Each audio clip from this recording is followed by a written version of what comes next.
교회력 독일 키리켄 칼렌더를 따라서 오늘 추수감사절 예배를 드립니다. 제가 추수감사절을 독일 교회력에 따른 것은 사실 추수감사절을 지내기는 11월 셋째 주가 너무 늦은 데다가 굳이 한국에서도 추수감사절과 같은 고유 명절인 추석이 있는데 아직도 우리가 미국의 전통 추수감사절기를 맞춰야 하는지 의아해서입니다. 무엇보다도 미국의 추수감사절에 대해 왜곡된 진실을 바로 잡아야 하지 않을까 싶어서도입니다. 추수감사절 하면 우리는 1621년 신앙의 박해를 받은 영국의 청교도들이 배를 타고 신대륙 아메리카의 플리머스에 도착해서 모든 어려움과 시련을 견뎌내고 처음으로 그들의 손으로 농사에서 얻은 곡식과 열매들을 주님께 감사의 제물을 바쳐 예배를 드린 것을 추수감사절의 유래로 보고 있습니다. 이에 대한 미담들을 한국교회 목사님들께서는 이 추수감사절 때 설교에서 인용하시기도 합니다. 그러나 우리가 잊지 말아야 하는 것은 아직도 미국에서는 추수감사절을 반대하는 인디언의 왕파노 약족 직계 후손들이 있다는 것입니다. 이들은 자신의 조상들이 신앙의 박해를 피해 영국으로부터 건너온 청교인들에게 온갖 정성과 헌신을 다해 도와줬지만 해가 지날수록 이 청교도인들은 원주민들을 노예로 팔고 추방하고 학살하고 참혹한 짓을 일삼았기 때문에 이들에게는 감사의 날이 아니라 통곡의 날이라고 합니다. 물론 오바마 정부 때 이들에게 진정한 사과의 노력으로 어느 정도 화해가 있었지만 지금 트럼프 정부에 있어서 백인 우월주의의 정치 형태를 취하면서 다시 인종차별이 두드러지게 나타나고 있는 것을 보면서 저는 이번 기회에 우리 한국교회가 추수감사절을 이런 미국의 전통에 맞출 것이 아니라 성경적 전통에서 그 근원을 찾았으면 합니다. 성경에는 추수감사절이 따로 없습니다. 조금 다르긴 하지만 비슷한 절기가 바로 초막절 혹은 수장절이라고 합니다. 애굽에서 출애굽한 이스라엘 백성이 40년의 광야 속에서 그 광야 생활 속에서 눈동자처럼 돌보시고 먹이시고 보살펴 주신 하나님의 은혜를 기억하면서 그들이 거둔 수확을 이웃들과 나누면서 즐기는 절기입니다. 이스라엘 사람들은 특히 어린이들에게 이 초막절날 나무 잎으로 장막을 만들어서 광야의 생활이 얼마나 불편했고 지금 사는 게 얼마나 감사한지 실제로 몸으로 체험하게 하는 그러한 것을 해서 라우프 휴텐 페스트라고 합니다. 라우프 하면 낙엽이고 휴텐 하면 장막이고 페스트라고 합니다. 그래서 초막절이라고 하죠.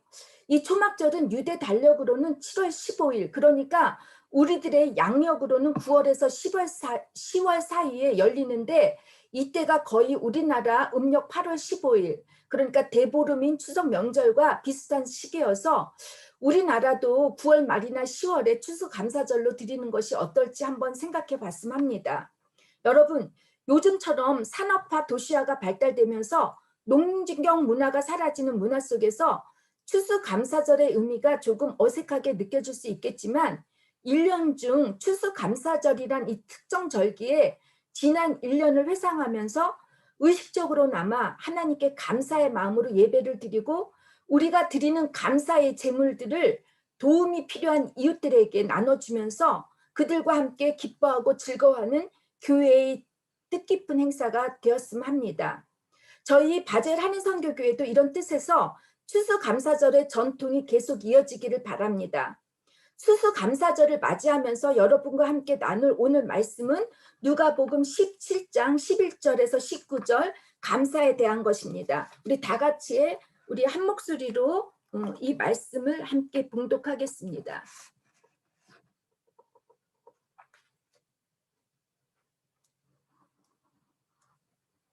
한 목소리가 불가능하겠죠? 그러면은 우리 양정윤 자매님께서 11절에서 19절까지 읽어주시기 바랍니다. 예수께서 예루살렘으로 가실 때 사마리아와 갈릴리 사이로 지나가시다가 한 마을에 들어가시니 나병 환자 10명이 예수를 만나 멀리 서서 소리를 높여 이르되 예수 선생님이여 우리를 불쌍히 여기소서 하거늘 보시고 이르시되 가서 제사장들에게 너희 몸을 보이라 하셨더니 그들이 가다가 깨끗함을 받은지라. 그 중에 한 사람이 자기가 낳은 것을 보고 큰 소리로 하나님께 영광을 돌리며 돌아와 예수의 발 아래에 엎드리어 감사하니 그는 사마리아 사람이라. 예수께서 대답하여 이르시되 열 사람이 다 깨끗함을 받지 아니하였느냐? 그 아홉은 어디 있느냐? 이 이방인 외에는 하나님께 영광을 돌리려 돌아온 자가 없느냐 하시고 그에게 이르시되 일어나 가라. 네 믿음이 너를 구원하였느니라 하시더라. 아멘. 여러분, 제가 우리가 이제 처음 낯선 나라로 여행을 가기 전에 적어도 그 나라에 가서 필요한 몇 가지 단어들을 배웁니다. 저는 외국 여행 갈 때 요 조그만 사전을 갖고 가요. 필요한 단어들, 낱말들을 알기 위해서인데, 가장 우리가 가기 전에 처음 배우는 말들이 뭐죠? 인사말 아닙니까? 안녕하세요, 감사합니다, 미안합니다라는 말입니다. 제가 1987년 처음 독일로 유학을 왔을 때 프랑크푸르트 공항에 아침 일찍 도착했어요. 그때는 좀 시간이 틀려가지고 생전에 보지도 못했던 낯선 사람들이 저에게 구텐 모르겐을 하고 당케라고 인사를 하는데 참 어리둥절했습니다. 저도 이곳에 오래 살면서 습관이 되었는지 한국에 방문했을 때 한 번은 엘리베이터를 탄 적이 있는데 그 엘리베이터에 탔을 때 그 안에 어떤 낯선 여인과 제가 단 두 사람이 이렇게 있었던 거예요. 저도 모르게 그분에게 안녕하세요라고 인사를 했더니 그분이 저 아세요? 하는데 그 사람도 참 어색했을 테고 저도 되게 민망한 적이 있었습니다. 왜 독일 사람들이 이렇게 인사를 잘하는지 아니면 유럽 사람들이 나중에 제가 아이를 낳고서야 알았습니다. 독일 사람들은 아이가 아주 어려서부터 그러니까 말을 시작할 때부터 당케와 비테를 가르칩니다. 아이들에게 뭔가를 줄 때 아이가 당케라고 인사를 하지 않으면 곧바로 이 집지 손가락으로 가르치면서 Was sagt man dazu? 얘네 뭐라고 얘기를 하는 거지? 하라고 이렇게 묻습니다. 그러면 아이는 자동적으로 당케라고 말을 합니다. 외국 사람들뿐 아니라 이곳에 태어나거나 이곳에 자란 우리 한국 아이들이 한국 사람들에게 오해하는 것이 있는데 여러분들 아마 경험하셨던 분도 있을 거예요. 우리 이용옥 집사님은 왜 부탁할 때 비테라는 말을 안 쓰냐는 것입니다. 무엇을 부탁할 때 비테라는 말을 안 쓰는 우리가 너무 뻔뻔해 보이고 마치 자신들이 종이 된 것 같다라는 그런 기분이 든다라고 하는 거예요. 왜 우리나라 사람들은 이 말 속에 비테라는 말이 없을까 제가 생각해 봤는데 가만히 보니까 우리나라 말 문장에 뭐뭇을 해주세요, 해주실 수 있습니까? 라는 말이 이 비테라는 말이 들어갔어요. 그래서 우리가 말할 때 können oder kann, 뭐 kann ich bitte oder 이렇게 할 때 können Sie mir helfen 할 때 이 비테라는 말이 우리는 können 뭐뭐 할 수 있다라는 거에 들어갔기 때문에 이 비테라는 말을 잘 안 쓰는데 이렇게 제가 설명을 해도 독일 사람들 제 아들도 이해를 못해요. 그리고 많이 화를 내요. 제가 비테를 안 쓰면. 그래서 제가 가만히 곰곰이 생각했다가 제가 생각했던 말이 하나 있는데 그 변명이죠. 그것은 한국 문화에서는 부탁하는 사람들이 부탁할 때 미안하지 않고 비굴하지 않도록 배려하라고 비테라는 말을 쓰지 않는다고 했더니 많은 사람들이 수긍을 합니다. 그러니까 여러분들도 저의 이 생각했던 거 유벌 내공을 아마 그 가족들 따지는 애들에게 이렇게 얘기를 해주셨으면 그분들이 이해를 할 겁니다. 마스 작트만 다츠와 비테라는 말은 독일에서는 아이들을 어려서부터 세뇌시킬 정도로 가르치니까 이 당케와 비테가 무조건 이게 무조건 반사처럼 작용을 합니다. 마치 마술을 푸는 그러니까 짜우버보르트 같은 그런 용어가 되어버렸습니다. 우리가 방금 전 읽은 본문 말씀은 예수님께서 나병 환자 10명을 고쳐주시는데 그중 한 사람만을 제외하고 나머지 9사람들이 감사를 하러 오지 않으니까 예수님께서 그 9사람이 어디 있느냐, 한마디로 주님께서 나병 환자를 고쳐주시고 그들에게 Was sagt man dazu? 라고 물어보시는 내용입니다. 만약 주님께서 이 질문을 여러분에게 이 시간 물어보신다고 한다면 여러분은 어떻게 대답을 하시겠습니까? 12절에 11절에 예수님께서 예루살렘으로 가시는 길에 갈릴리에서 사마리아 사이를 지나가고 계시다가 한 마을로 들어가셨다고 합니다. 당시 예루살렘으로 올라가는 길은 두 개의 코스가 있었다고 하는데, 하나는 요단강을 따라 여리고를 지나 유대 광야로 가는 길이고, 다른 코스는 사마리아를 관통해서 가는 길이라고 합니다. 여러분도 다 아시다시피 여리고를 지나 유대 광야로 올라가는 길에 무슨 사건이 있었죠? 맞습니다. 강도 만난 사람을 선한 사마리아인이 도와주는 그런 이야기 여러분 다 알고 계시죠? 예수님께서는 예루살렘까지 올라가실 때 사마리아를 관통해서 가는 이 두 번째 코스를 선택하신 것 같습니다. 이 길은 유대인들이 매우 꺼렸는데 사마리아 사람들 때문이었습니다. 사마리아인들을 유대인들은 불결하고 부정한 족속으로 취급을 했기 때문입니다. 유대인들이 사마리아인들을 멀리했던 이유는 우리가 역사를 거슬러 올라가야 합니다. 이스라엘의 세 번째 왕이 누구죠? 세 번째 왕 다 아시죠? 솔로몬이죠.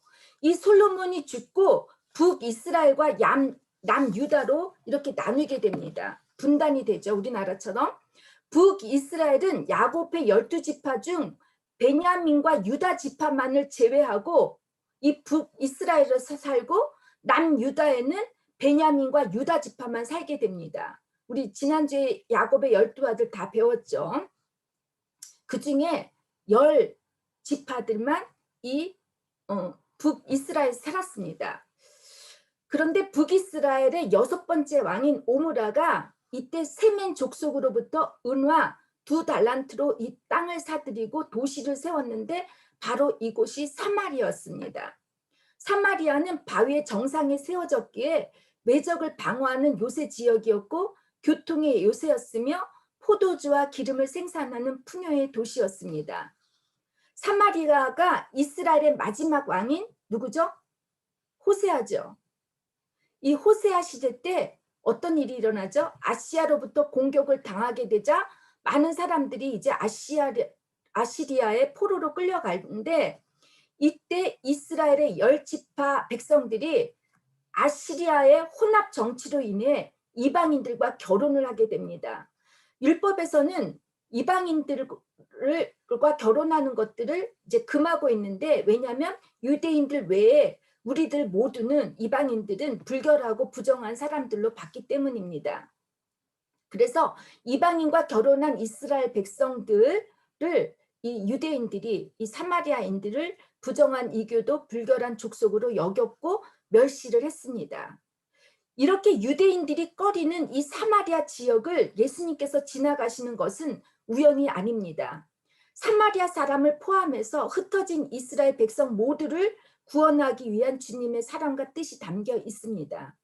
나병 환자 10명이라고 하는 숫자에는 흩어진 북이스라엘 지파를 의미하기도 하지만, 마틴 루터는 이 열이라고 하는 숫자를 10계명이라고 봤고, 나병 환자를 율법에 얽매여 행위로 거룩과 구원을 얻으려는 율법주의자들로 해석하기도 했는데, 이 마틴 루터가 본문 말씀을 문자적으로 해석하지 않고 풍유나 은유적으로 해석한 것을 알레고리적 해석이라고 그래요. 그 알레고리적 해석으로 봤기 때문입니다. 12절에서 13절에 주님께서 사마리아의 한 마을에 들어가시니 나병 환자 10명이 예수를 보고 멀리 서서 소리를 높여 자신들을 불쌍히 여겨달라고 부르짖었습니다.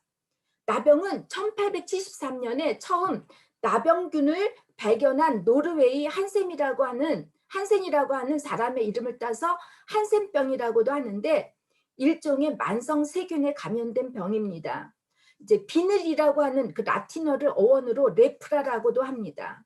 이 병은 처음 감염되었을 때는 아무 증상이 없다가 잠복기가 9개월에서 15년 동안 지속되다가 증상이 발열하면 모든 말출 신경계, 그러니까 기도, 눈, 피부에 이르기까지 종기 같은 것이 생기면서 신체가 썩어 문드러지고 잘려나가는데, 통증 능력을 상실했기 때문에 전혀 통증을 느끼지 못하는 난치병 질병으로 간주했습니다. 그래서 예전에 우리나라에서도 그 소록도에 이 한센 환자들을 격리를 시켰는데, 이제 요즘은 현대의학으로 고칠 수 있는 병이라고 합니다.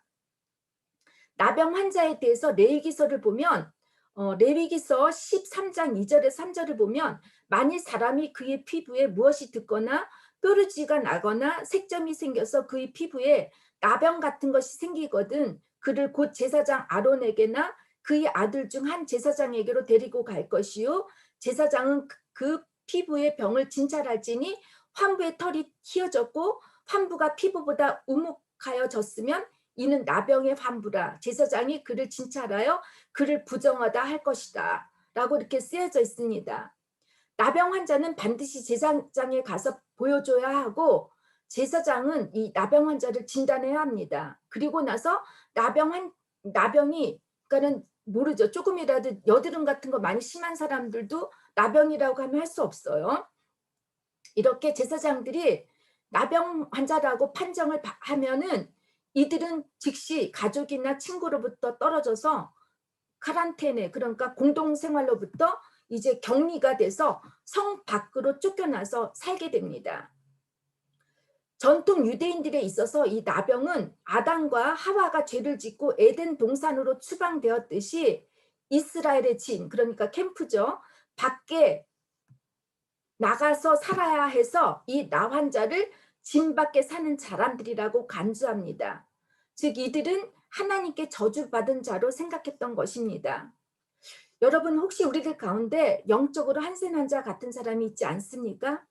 어느 누구와도 사람들과의 관계도 없이 홀로 외롭게 사는 사람, 삶의 의미도 목적도 잃어버리고 사는 사람들입니다.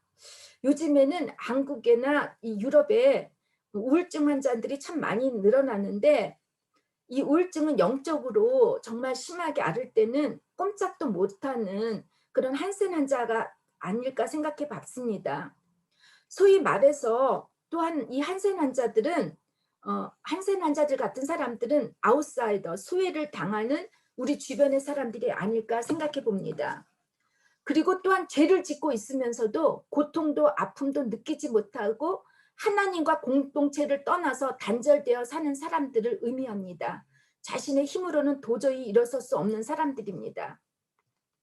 이들은 질병이라고 하는 방해와 장애물로 주님께 가까이 갈 수도 없습니다.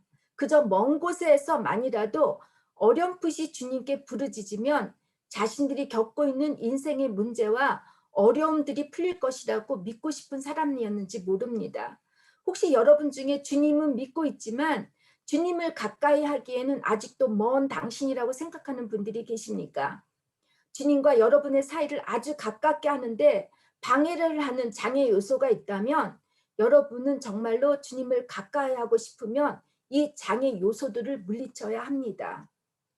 작은 신음에도 응답하시는 주님께서는 14절 그들을 보시고 이들에게 제사장의 그들의 몸을 보이라고 말씀하십니다.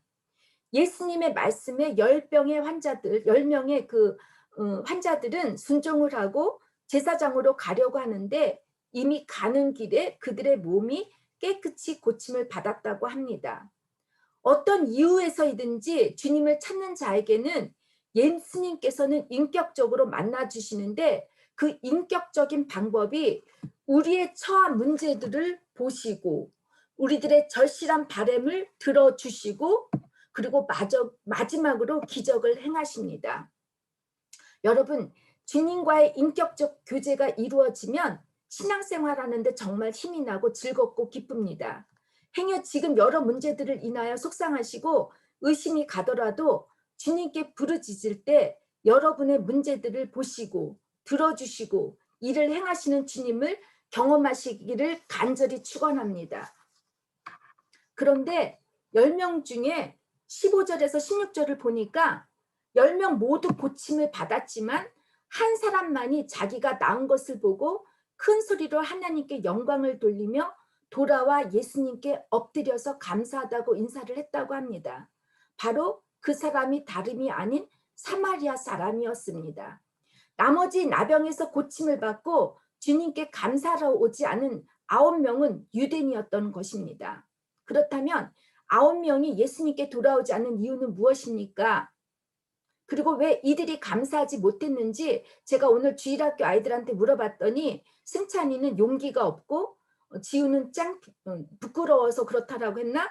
이렇게 해서 아마 찾아가지 못했다고 하는데 제가 이 9명의 사람들로 그 사람들이 되어서 한번 그 사람들한테 그걸 뭐라 그러지? 들어가 봤습니다. 그랬더니 첫 번째 유대인은 저는 말이에요. 태생이 원래 감사를 하지 못하는 사람입니다. 그동안 오랫동안 보지 못하고 그리워했던 가족들과 친지들에게 건강한 내 모습을 먼저 보여주고 싶었습니다. 그리고 나서 예수님께 감사하려고 했는데 예수님이 이미 자리를 떠나셨더라고요. 둘째 사람은 정말 예수님께 꼭 감사하려고 했는데 제가 유대인이기 때문에 이방인인 사마리아 사람과 함께 동시에 감사하러 갈 수가 없었습니다. 나병 환자였을 땐 그와 별다를 바 없이 저도 버림받은 사람이라고 생각했는데 다시 나으니까 유대인인 그 규례에 따라야 하잖아요. 어떻든 감사하려고 마음을 먹긴 했었는데 예수님이 이미 자리를 떠나고 없었다는 소식을 들었습니다. 세 번째 유대인은 말로만 예수님께 감사하려고 하는 것은 좀 그래서 선물을 사가지고 가려고 했는데 그 사이에 미안하게도 이 양반께서 새 선물을 받지도 못하시고 이미 길을 떠나셨어요. 네 번째 사람은 예수님께 감사하는 것은 당연하지요. 제가 제사장에게 제 몸을 보여주기 전에 이미 병이 나았는데 이것이 정말 예수님께서 하신 일인지 조금은 의심이 되고 확신할 수가 없어서 망설이고 있었는데 예수님이 길을 떠났다고 들었습니다. 다섯째 유대인은 제가 사마리아 사람과 함께 예수님께 감사하려고 가려고 했는데 여러 사람들이 저에게 손가락질을 하면서 혹시 제가 나병 환자가 아니었어? 라고 묻길래 두렵기도 하고 부끄러워서 그만. 우리 지우나 그 승찬이가 말했던 게 여기에 포함되겠죠. 그죠? 여섯째 사람은 예수님께 원래는 감사하려고 했는데 갑자기 그분은 모든 사람들에게 선을 베푸시는 분이시기에 제가 감사하는 것을 주님께서 원하지 않을 것 같아서. 일곱 번째 사람은 저는 사실 감사하지 못하는 뻔뻔한 사람이 아닙니다. 그런데 가족들과 친구들을 다시 만났는데 어찌나 기쁘던지 예수님께 감사하는 것을 깜빡했습니다. 다시 정신을 차려보니 예수님이 이미 자리를 떠나셨다고 합니다. 18번째 사람은 나병 환자로 격리되어 살다 보니 좋은 친구들을 많이 만났어요. 새로운 삶에 적응하는 것이 참 어렵더라고요. 그냥 이전의 삶이 나쁘지 않았다는 거예요. 저를 고쳐주신 것은 전적으로 예수님께 하시지 않았나요? 그런데 저는 유감스럽게도 제 옛날 삶이 좋아서 예수님이 참으로 원망스럽습니다. 마지막으로 9번째 유대인은 정말입니다. 제가 예수님께 감사하자고 했습니다. 그러나 대다수가 예수님께 돌아가지 않는데 용기가 나지 않더라고요. 여러분, 고침을 받은 이 9사람들의 이야기를 들어보시면서 어떤 생각이 드셨습니까? 왜 예수님께 감사 인사를 하러 돌아오지 않았는지 각자 나름대로 그 이유가 있지 않습니까? 이해가 되기도 합니다. 이 9명의 사람들의 이유가 어쩜 여러분과 저의 이유가 되고 있는지 또 아니면 우리가 그런 태도를 취하고 있는지 있지는 않은지 한번 생각해 보셨으면 합니다. 그런데 사마리아 사람은 다른 9명과는 전혀 달랐습니다. 그 또한 그동안 보지 못했던 가족과 친구들에게 자신의 병이 치유된 것을 보여주고 싶었을 것이고 저주받은 인생이 아니라고 자신을 떳떳하게 드러내고 싶었을 것입니다. 그리고 그 누구보다도 보통 사람들의 일상생활로 돌아가서 살고 싶었을 텐데 그는 예수님께 제일 먼저 감사를 드리고 싶어서 예수님께 돌아왔습니다. 여러분, 우리는 어떻습니까? 하나님께 정말 감사하고 있습니까? 하루에 얼마나 많이 감사한다고 하나님께 감사 인사를 하고 계십니까? 어쩜 감사보다는 구하는 기도를 더 많이 하며 살고 있지 않습니까? 보통 우리들은 우리들의 바람이나 소원이 이루어졌을 때 하나님께 감사해야 합니다. 예를 들면 불치의 병에 걸린 분들은 하나님께서 이 질병을 고쳐주시면 감사할 거라고 합니다. 그런데 왜 우리가 질병에 걸리지 않았을 때는 감사를 할 수 없는지 참 이해가 안 되죠. 또 인생에서 어려운 고난과 시험을 받고 있는 분들은 이 모든 어려움과 시련이 해결이 되면 감사를 하겠다고 하는데 막상 인생에 아무런 고난과 어려움이 없을 때 우리는 감사를 하지 못하고 있습니다. 여러분, 감사는 생각에서 나오는 것입니다. Danken und denken, thank und think처럼 스펠링 하나의 차이로 감사와 생각이 다르듯이 우리가 생각할 때 하나님께 감사의 마음이 생깁니다. 14절에서 18절을 보면 10명의 나병 환자들은 예수를 믿었고 예수님이 하라고 하시는 대로 순종했습니다. 제사장에 가는 길에 깨끗이 치료를 받았습니다. 그리고 분명히 이들은 율법이 일러준 대로 제사장에 가서 그들이 다시 건강해졌다는 확인을 받았을 것입니다. 10사람 모두 예수님을 믿었지만 그들의 믿음의 크기는 달랐습니다. 가장 큰 믿음이 있는 그 사마리아 한 사람만이 예수님께로 다시 돌아왔습니다. 믿음의 평가 기준은 하나님께 얼마나 감사를 하는지와 연관이 있습니다. 감사가 없는 믿음은 작은 믿음입니다. 여기서 또한 우리가 잊지 말아야 할 것은 10사람 중 한 사람만이 주님께 감사했다면 감사하는 일이 정말 우리가 생각하는 만큼 쉽지 않았다는 사실입니다. 여러분, 감사에는 3가지가 있다고 합니다. 첫째는 if, 감사입니다. when이죠, when. 주님께서 이것을 주시면 감사하겠다는 조건부 감사입니다. 이 감사를 저는 1차원적 감사라고 하고 싶고, 둘째는 because, while이라는 deswegen이라는 감사입니다.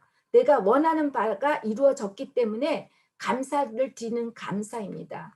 2차원적 감사입니다. 마지막 셋째는 in spite of, 그러니까 of all, 트로츠댐이죠. 감사입니다. 어떠한 고난과 시련임에도 불구하고 하나님 한 분만으로도 감사하는 감사입니다.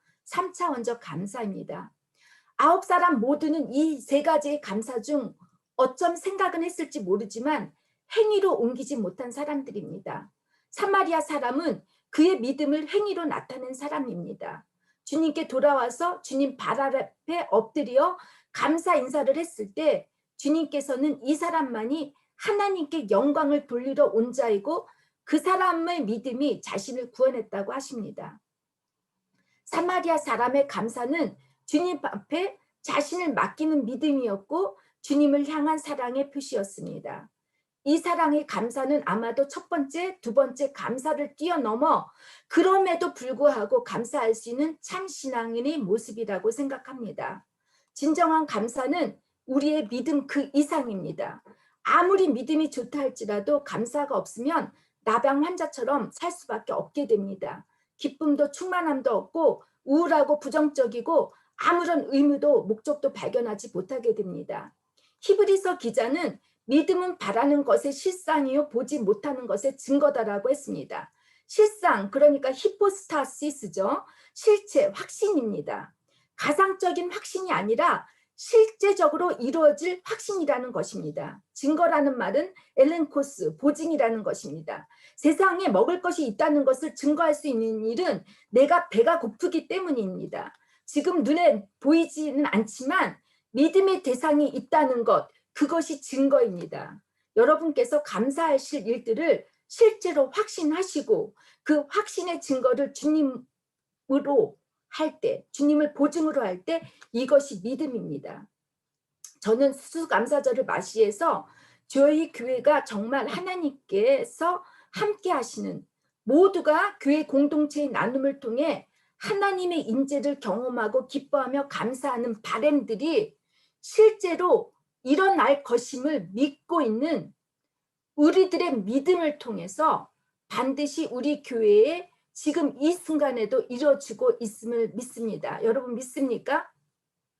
왜냐하면 주님께서 우리의 바램을 이루어 주실 하나님이시고 우리의 진정한 바램임을 보증해 주시기 때문입니다.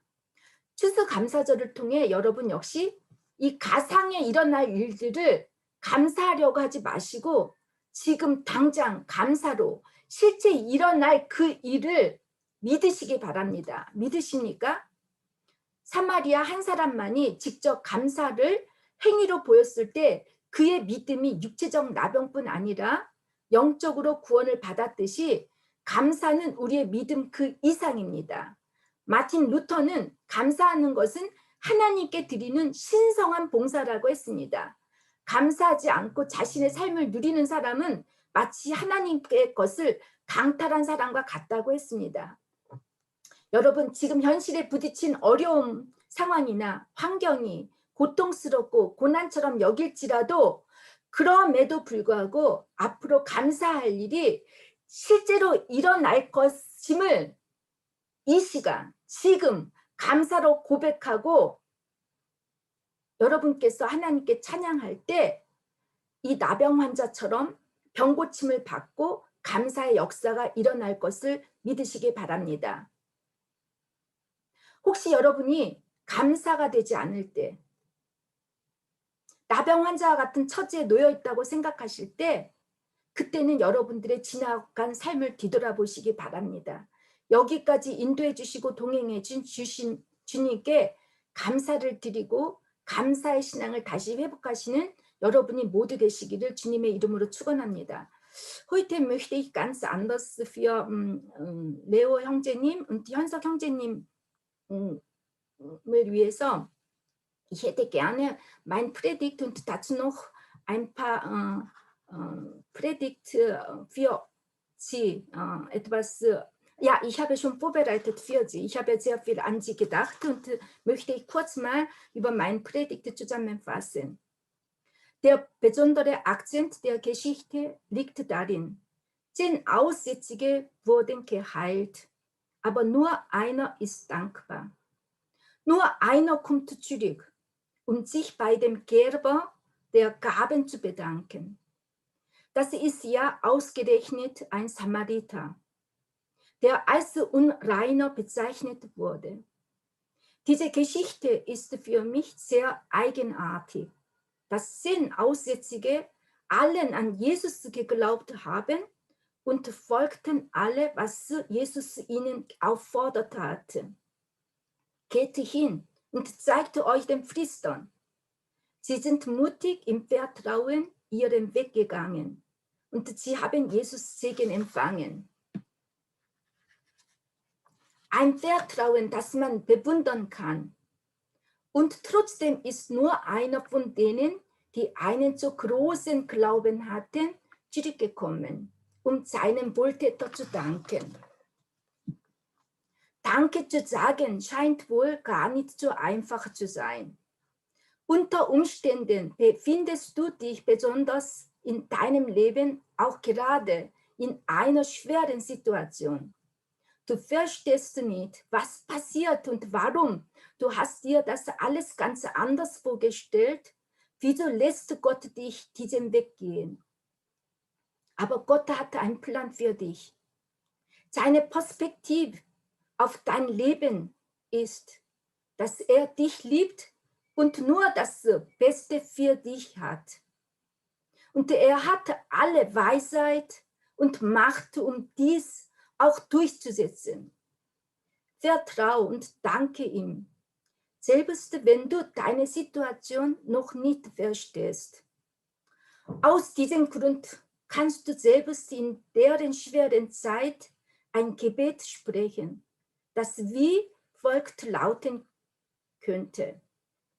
Gott, du siehst, wie es mir geht.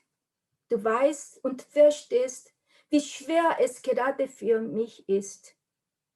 Doch mitten in dieser scheinbar aussichtslosen Situation darf ich 2 Dinge wissen.